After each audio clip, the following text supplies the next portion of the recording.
यह एक अफसोसनाक भूतिया कहानी है। एक बार फैजाबाद जिले के गौरा घाट स्टेशन पर एक दुर्गेश नाम का ऑटो ड्राइवर अपनी ऑटो लेकर खड़ा रहता था। जो भी सवारी आती थी उसे वह बैठा कर उसके घर छोड़ता था और अच्छा खासा पैसा कमाता था। एक दिन की बात है कि उस दिन जोर जोर से बारिश हो रही थी और रह रहकर बिजली चमक रही थी। रात के समय साफ साफ कुछ दिखाई नहीं दे रहा था। वह वापस अपने घर को आने का वह सोच ही रहा था। तभी उसे याद आया कि 1 घंटे बाद एक पैसेंजर ट्रेन आने वाली है और वह फिर से वहीं पर रुक गया।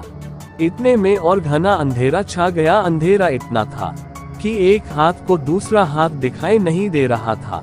इतने में ट्रेन आ गई और बिजली रह रहकर चमक रही थी। दोस्तों, इससे पहले कहानी सुनाओ, आपसे हाथ जोड़कर निवेदन है, प्लीज मेरे चैनल को सब्सक्राइब कर दो। दोस्तों, आपका कुछ नहीं जाएगा अगर आप मेरा चैनल सब्सक्राइब और वीडियो को लाइक कर देते हो। किसी गरीब इंसान का भला ही हो जाएगा। तभी ट्रेन में से एक सुंदर सी लड़की बाहर निकली जिसकी उम्र 19 या 20 साल रही होगी।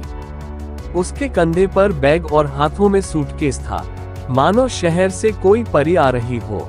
और वह सीधे मेरी तरफ आकर रुकी और बोली, मुझे रामपुर जाना है, क्या आप मुझे वहां तक छोड़ दोगे?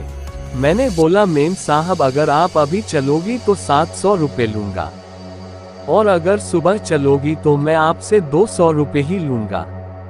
लड़की ने बोला, आप 700 रुपए ले लेना, लेकिन मुझे अभी ही मेरे घर पहुंचा दो। मैंने बोला, ठीक है, पहले 700 रुपए निकालो फिर ले चलूंगा। मेम साहब ने बोला, अभी तो मेरे पास सिर्फ 300 रुपए ही है, इसीलिए इसे ले लो और अपने घर पहुंचने के बाद आपको 400 रुपए और दे दूंगी। मैंने बोला, ठीक है। मैं मेम साहब को उनके घर ले आया और बोला कि आप जाओ और पैसा लेकर आ जाओ। मेम साहब अंदर चली गई। आधा 1 घंटा बीत चुका था, वह अंदर से बाहर नहीं निकली। तो मैंने सोचा चलो मैं ही अंदर जाकर पैसा मांग लेता हूँ। रात के करीब 3 बजे बज चुके थे। जब मैंने घर का दरवाजा खटखटाया तो अंदर से एक माताजी अपनी आंखों को मलते हुए आई और दरवाजा खोला और बोली, आप कौन हो? इतनी रात को क्यों आए हो और क्यों जोर जोर से आवाज लगा रहे हो? मैंने बोला कि जो अभी थोड़ी देर पहले मेम साहब आई थी, उन्होंने मेरा पूरा किराया नहीं दिया था, इसीलिए मैं अंदर आया हूँ। माताजी ने बोला कि यहाँ पर तो केवल मैं और मेरे पति रहते हैं, यहाँ पर तो कोई मेम साहब नहीं रहती है। कुछ बरस पहले यहाँ पर मेरी बेटी रहती थी, जो अब नहीं है। मैंने पूछा, क्यों माताजी, अब वह कहाँ रहती है? बात करते करते सुबह हो गई। अचानक मेरी नजर दीवार पर पड़ी। तभी मैंने देखा कि मेम साहब की फोटो दीवार पर लगी हुई थी। तब मैंने बोला कि माताजी, यही मेम साहब थी जिनको मैं लेकर आया था। माताजी रोते रोते बोली, बेटा ये कैसे हो सकता है, क्योंकि यह तो 5 साल पहले ही ट्रेन के नीचे आकर कट गई थी, उसकी मृत्यु हो गई थी।